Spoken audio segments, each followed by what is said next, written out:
Hey everybody, Shane here, Shoebox Legends. Thanks for tuning in for what should be a pretty quick episode today. Just going to take a look at these 5 graded cards that are stacked in front of you. These are all cards that I picked up this past year in 2024, and I have not shown any of the 5 on the channel to date. It's going to be 1 hockey card, and then we're going to follow it up with 4 baseball cards, including 3 really stellar vintage cards to close out the episode. So let's do the 1 hockey card first. This is one that I've shown on my channel before, but it's one of my favorite images on any hockey card out there from the 2017 Upper Deck hockey release, which is the main set in hockey, for those that don't know, similar to Topps in baseball. This is an Upper Deck exclusives parallel, numbered to 100, of Sid the Kid, Sidney Crosby, hoisting the Stanley Cup for the Pittsburgh Penguins. I have an ungraded copy of this, one of the other 100 that exist out there. But this surfaced about a month or 2 ago, and the buy it now price was just too good to pass up. I mean, it was well below $100, even after shipping and tax. It wasn't even close, and that's just a steal of a price on this card that may be potentially my favorite image of Sidney Crosby that exists on any card.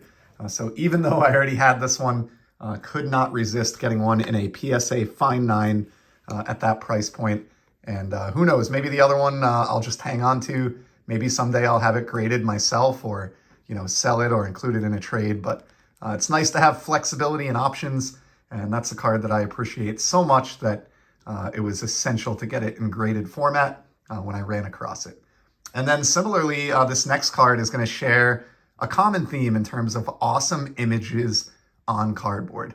This is the only modern baseball card we're going to see in today's episode, but it's one that I landed also recently, within the last month, and it's Mike Trout, somebody who I haven't talked all that much about on the channel of late. I've always collected Trout going way back, 10 years ago now or longer, but I haven't picked up a ton of them in recent years as he's been kind of struggling with injury and other things, but I'm always on the lookout. And there was one card in particular of his from his long backlog of cardboard that I just adore the image on. And I've had a base version for a while, but I wanted to find a scarcer or more challenging parallel just because I really enjoy the card that much. And long story short, one surfaced recently, and it was mislabeled actually by PSA, which I may get corrected at some point. But check this out from the 2016 Topps Stadium Club release. This is the Mike Trout. Great image here with the kind of like bobblehead statue. Love that candid photo. Silly, kind of off-the-wall photos like this are a passion of mine in the hobby. It's supposed to be a fun hobby anyway. And so I enjoy this card every bit as much as like his rookie card or, something that would be considered more desirable. But those with a keen eye may have already noticed this. According to the flip, this is just a base card. There's nothing on the flip that indicates this is anything other than that. But if you know Stadium Club, you can clearly see here, I apologize for the glare, we have a first day issue stamp. These, while they're not serial numbered, they have a known print run and confirmed print run by Topps of just 10. So when this finally showed up, I've had a save search for the 2016 Stadium Club Mike Trout for probably 3 years.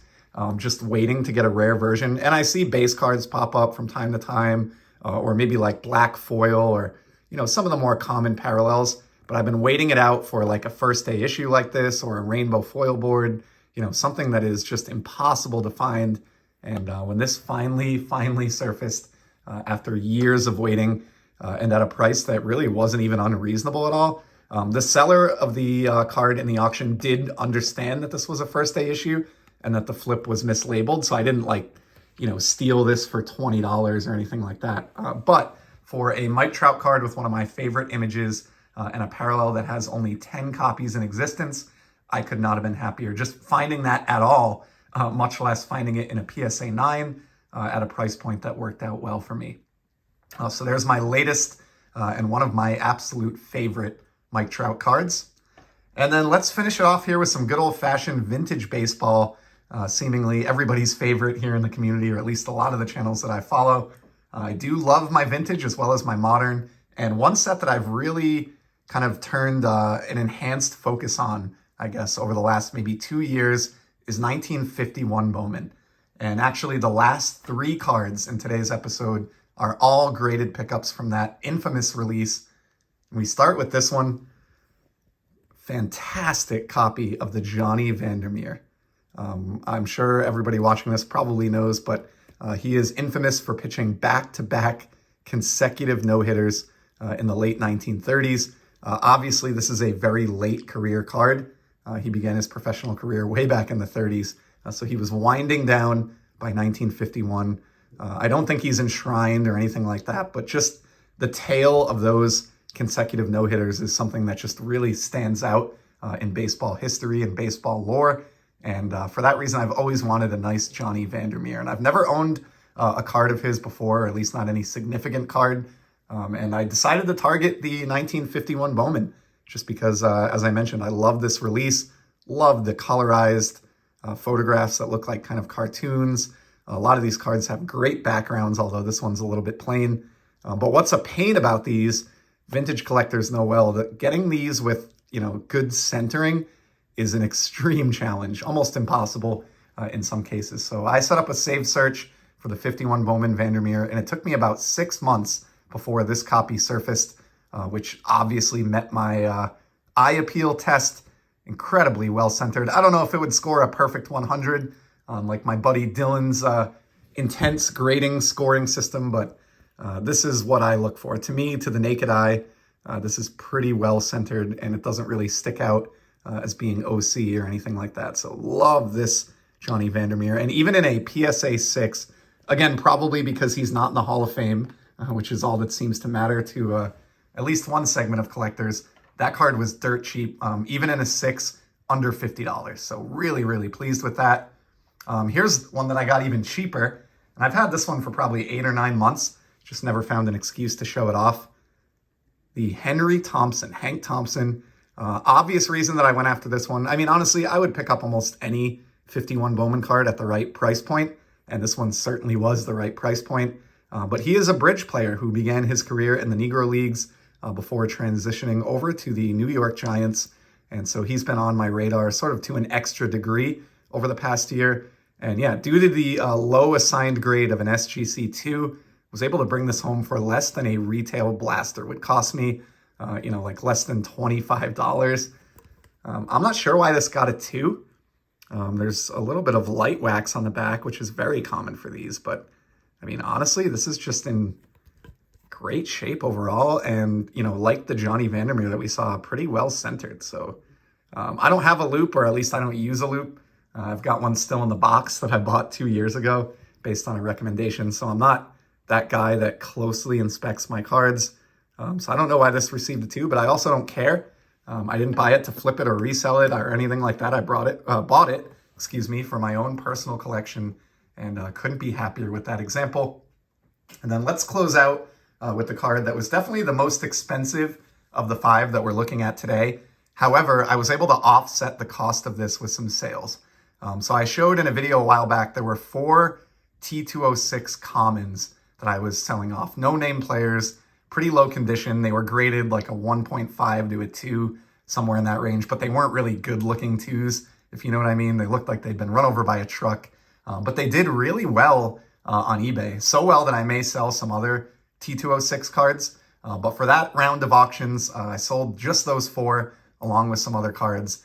And it just so happened that the amount of money that I recouped from those 4 T206 commons was exactly what I needed to make a play at this card when it surfaced as a buy it now. So check this one out. This is my latest 1951 Bowman edition, the Yogi Berra, card number 2 on the checklist. I love Yogi. Just like the first 2 that we looked at from 51 Bowman in this video, a really difficult copy to find in terms of centering, and could not be more pleased with how this one came across or comes across to the naked eye. Incredibly well centered, more so than probably 90% of the copies that I see out there. Great image here of a smiling Yogi. I love that grandstand behind him.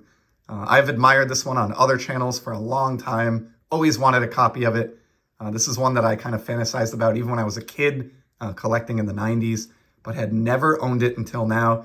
And it's an example of my selling of cards really motivating me and snowballing into more and more sales, because I can tell you those 4 T206 commons that I gave up to get this card, I was not appreciating at all. They hadn't even been out of the box to see the light of day in probably 3 or 4 years. If you asked me, I may have even forgotten that I owned them. And to turn those around, ship those out the door, turn 4 cards into 1, and get a desirable, killer vintage card of a Hall of Famer like that, that I've wanted for really my whole collecting life. It was just another example to myself of why I need to stay motivated with selling and kind of reinventing my collection now that I've been at it for almost 20 years. So that's going to be a wrap on today's video. Yogi will end it for us. 5 cards spanning 2 sports and many, many decades, going all the way back to the early 50s, and then the Mike Trout as new as the 2010s.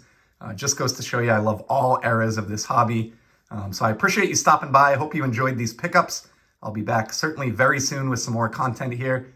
And in the meantime, keep enjoying the hobby, everybody. See ya.